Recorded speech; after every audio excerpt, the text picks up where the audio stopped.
नारियल के पेड़ बड़े ही ऊंचे होते हैं और देखने में बहुत सुंदर होते हैं। एक बार एक नदी के किनारे नारियल का पेड़ लगा हुआ था। उस पर लगे नारियल को अपने पेड़ के सुंदर होने पर बहुत गर्व था। सबसे ऊंचाई पर बैठने का भी उसे बहुत मान था।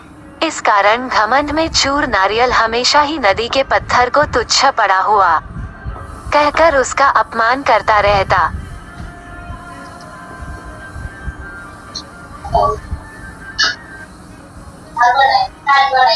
एक बार एक शिल्पकार उस पत्थर को लेकर बैठ गया और उसे तराशने के लिए उस पर तरह तरह से प्रहार करने लगा। ये देख नारियल को और अधिक आनंद आ गया। उसने कहा, ऐ पत्थर, तेरी भी क्या जिंदगी है। पहले उस नदी में पड़ा रहकर इधर उधर टकराया करता था और बाहर आने पर मनुष्य के पैरों तले रौंदा जाता था, और आज तो हद ही हो गई। ये शिल्पी तुझे हर तरफ से चोट मार रहा है और तू पड़ा देख रहा है। अरे, अपमान की भी सीमा होती है। कैसी तुच्छ जिंदगी जी रहा है। मुझे देख कितने शान से इस ऊंचे वृक्ष पर बैठता हूँ। पर ध्यान ही नहीं दिया।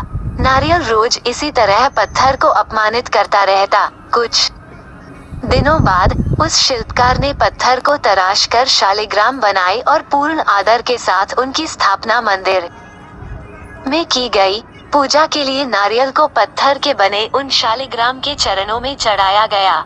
इस पर पत्थर ने नारियल से बोला, नारियल भाई, कष्ट सहकर मुझे जो जीवन मिला उसे ईश्वर की प्रतिमा का मान मिला। मैं आज तराशने पर ईश्वर के समतुल्य माना गया।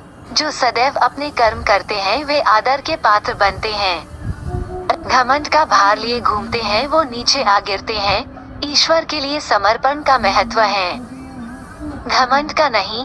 पूरी बात नारियल ने सिर झुकाकर स्वीकार की। जिस पर नदी बोली, इसे ही कहते हैं घमंडी का सिर नीचा। घमंडी का सिर नीचा। इस कहानी से हमें यही शिक्षा मिलती है कि हम घमंड करके स्वयं अपनी छवि का अपमान करते हैं।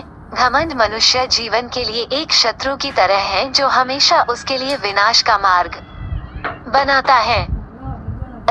सफलता मिल जाती है, लेकिन जो इस सफलता पर घमंड नहीं करते वास्तव में वही सफल होते हैं। घमंडी व्यक्ति कितना भी ऊपर उठ जाए, एक दिन वो नीचे आकर गिरता है, और उस वक्त जो उसका अपमान होता है उससे बड़ा श्राप उसके लिए कुछ नहीं होता। घमंड एक ऐसा भाव है जिसमें मनुष्य कब फंस जाता है उसे इसका भान तक नहीं रहता। इसलिए सदैव अपने जीवन का अवलोकन करना चाहिए। अपने आप को कटघरे में खड़ा कर खुद अपनी करनी, अपने बोले हुए शब्दों का निष्पक्ष न्याय करना चाहिए।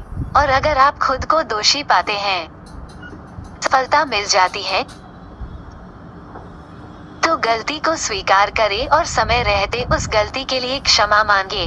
घमंडी का सिर नीचा। यह मुहावरे की कहानी आपको कैसी लगी, कमेंट बॉक्स में लिखें। साथ ही अपने